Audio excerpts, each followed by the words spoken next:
Sunt Antonia, da, pentru fata mea, da. Soarele din cer,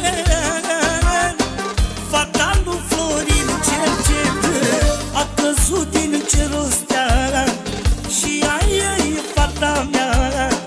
Moare tati după ea, oh, oh, oh, fata mea. A căzut din cerul stea, și aia e fata mea. Moare tati după ea, oh, oh, oh, fata mea.